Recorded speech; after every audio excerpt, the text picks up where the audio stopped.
ಮಂಡ್ಯ ಹಾಲು ಒಕ್ಕೂಟದ ಆಡಳಿತ ಮಂಡಳಿ ನಿರ್ದೇಶಕ ಸ್ಥಾನಕ್ಕೆ ನಡೆಯುವ ಚುನಾವಣೆಗೆ ಚುನಾವಣಾ ಅಧಿಕಾರಿಯಾದ ಅಪರ ಜಿಲ್ಲಾ ಅಧಿಕಾರಿ ಬಿಸಿ ಶಿವಾನಂದಮೂರ್ತಿ ಅವರಿಗೆ ಮದ್ದೂರು ತಾಲೂಕಿನ ಕಾಂಗ್ರೆಸ್ ಪಕ್ಷದ ಬೆಂಬಲಿತ ಅಭ್ಯರ್ಥಿಗಳಾದ ಮನ್ಮೂಲ್ ಮಾಜಿ ಅಧ್ಯಕ್ಷರಾದ ಕದಲೂರು ರಾಮಕೃಷ್ಣ ಹಾಗೂ ಮಾರಸಿಂಗನಹಳ್ಳಿ ಹರೀಶ್ ಬಾಬು ಜಿಲ್ಲಾಧಿಕಾರಿ ಕಚೇರಿಗೆ ತೆರಳಿ ನಾಮಪತ್ರ ಸಲ್ಲಿಸಿದರು.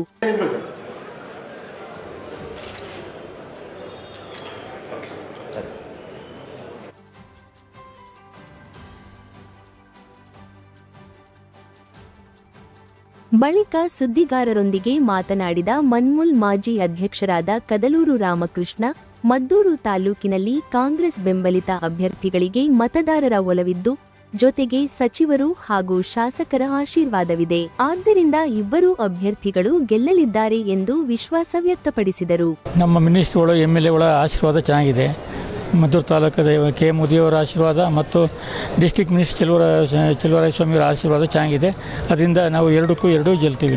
ನಾವು ಗೆದ್ದರೆ ಡೈರಿಯಿಂದ ಏನೇನು ಸವಲತ್ತು ಸಿಗ್ತವೆ, ರೈತರಿಗೆಲ್ಲ ಸವಲತ್ತನ್ನು ಕೊಡಿಸ್ಕೊಡ್ತೀವಿ. ಅವರಿಗೆ ಹೈನುಗಾರಿಕೆಯಲ್ಲಿ ಏನೇನು ಅನುಕೂಲ ಆಯ್ತದೆ ಎಲ್ಲ ಸವಲತ್ತನ್ನು ಒದಗಿಸ್ಕೊಡ್ತೀವಿ.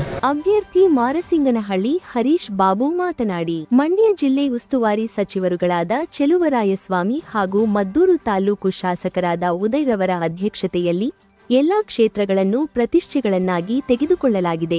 ನಮ್ಮ ಕಾಂಗ್ರೆಸ್ ಬೆಂಬಲಿತ ಅಭ್ಯರ್ಥಿಗಳು ಜಯಭೇರಿ ಭಾರಿಸಲಿದ್ದಾರೆ ಎಂದು ಹೇಳಿದರು. ಜಿಲ್ಲಾ ಉಸ್ತುವಾರಿ ಸಚಿವರಾದಂಥ ಚೆಲುವರಾಯಸ್ವಾಮಿಯವರು ಮತ್ತು ನಮ್ಮ ಮದ್ದೂರು ಕ್ಷೇತ್ರದ ಶಾಸಕರಾದಂಥ ಉದಯವರ ಅಧ್ಯಕ್ಷತೆಯಲ್ಲಿ ಫೆಬ್ರವರಿ 2ನೇ ತಾರೀಕು ಮನ್ಮೂಲ್ ಚುನಾವಣೆ ನಡೀತಾ ಇರೋ ದೃಷ್ಟಿಯಿಂದ ಇವತ್ತು ಜಿಲ್ಲಾಧಿಕಾರಿಗಳ ಕಚೇರಿನಲ್ಲಿ ಹರೀಶ್ ಬಾಬು ಮತ್ತು ನಾನು ರಾಮಕೃಷ್ಣನವರು ನಾಮಪತ್ರ ಸಲ್ಲಿಸಿದ್ದೀವಿ.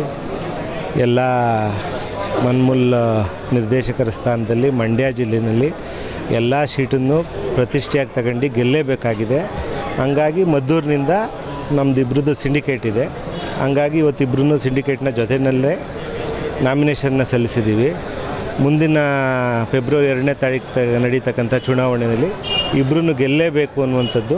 ಈ ಸಂದರ್ಭದಲ್ಲಿ ಕಾಂಗ್ರೆಸ್ ಮುಖಂಡರಾದ ಚೆಲುವರಾಜು, ಬಸವರಾಜು, ಹನ್ನೂರು ರಾಜೀವ್, ಸಿಟಿ ಶಂಕರ್ ಸೇರಿದಂತೆ ಅಪಾರ ಸಂಖ್ಯೆಯಲ್ಲಿ ಕಾರ್ಯಕರ್ತರು ಹಾಜರಿದ್ದರು.